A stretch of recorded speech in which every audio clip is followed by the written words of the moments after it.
அனைவருக்கும் வணக்கம். சற்று முன்பு தமிழக அரசு இன்று வெளியிட்டுள்ள 8 முக்கியமான அறிவிப்புகள் என்னென்ன என்பதை பற்றி தான் நம்ம இந்த வீடியோவில் டீட்டெயிலாக பார்க்க போகிறோம்.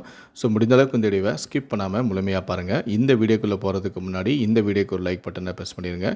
நீங்கள் இது வரைக்கும் என்னோட சேனலை சப்ஸ்கிரைப் பண்ணாமல் இருந்தீங்கன்னா மறக்காமல் சப்ஸ்கிரைப் பண்ணிக்கோங்க. கூடவே அந்த பெல் சிம்லையும் மறக்காமல் கிளிக் பண்ணிக்கோங்க. சரி, வாங்க இப்போ நம்ம வீடியோக்குள்ளே போகலாம்.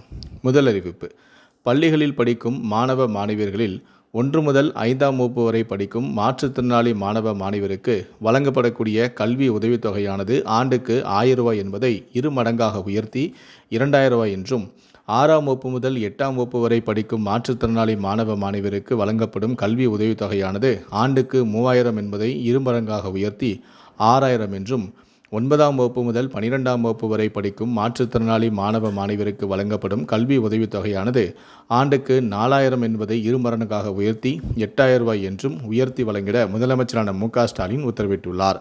அதேபோல கல்லூரிகளில் பட்டப்படிப்பு படிக்கும் மாற்றுத்திறனாளி மாணவ மாணவியருக்கு ஆண்டுதோறும் வழங்கப்படும் கல்வி உதவித்தொகையானது 6000 என்பதை 12000ஆக 2 மடங்காக உயர்த்தி வழங்கிடவும் அவர் ஆணையிட்டுள்ளார்.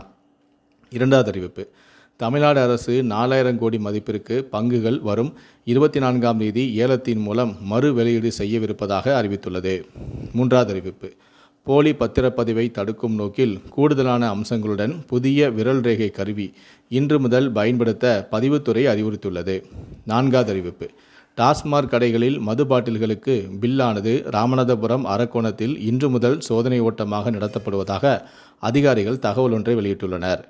ஐந்தாவது அறிவிப்பு: பள்ளி கல்வித்துறையின் செயல்பாடுகளை கண்காணிக்க மாவட்ட வாரியாக அதிகாரிகள் நியமனம் செய்யப்பட்டுள்ளனர். பள்ளி கல்வித்துறையில் IAS தரத்தில் உள்ள அதிகாரிகள், இயக்குநர்கள் கண்காணிப்பு அதிகாரிகளாக நியமிக்கப்பட்டுள்ளனர். மாதத்திற்கு ஒரு முறையாவது பொறுப்பு மாவட்டத்திற்கு சென்று ஆய்வு மேற்கொள்ள அதிகாரிகளுக்கு அறிவுரையும் வழங்கப்பட்டுள்ளது. மாவட்டந்தோறும் ஆய்வு செய்து அறிக்கையை 5ஆம் தேதிக்குள் சமர்ப்பிக்க வேண்டும் எனவும் அறிவுறுத்தல் வழங்கப்பட்டுள்ளது.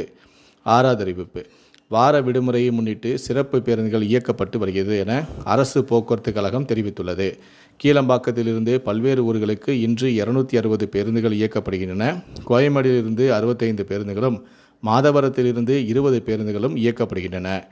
ஏழாவது அறிவிப்பு: பழனியில் பஞ்சாமிர்தம் தயாரிக்க முழுக்க ஆவின் நெய் தான் பயன்படுத்தப்படுகிறது என அமைச்சரான சேகர் பாபு விளக்கம் அளித்திருக்கிறார்.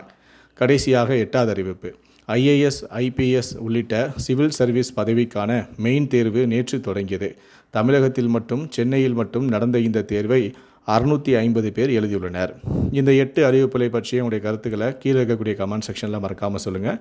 முடிந்தளவுக்கு இந்த வீடியோவை மற்றவங்களுக்கும் ஷேர் பண்ணுங்கள். மேலும் இது போன்ற பல வீடியோக்களை பார்க்கணும் அப்படின்னு வச்சிங்கன்னா மறக்காமல் சேனலை சப்ஸ்கிரைப் பண்ணுங்கள். நன்றி, வணக்கம்.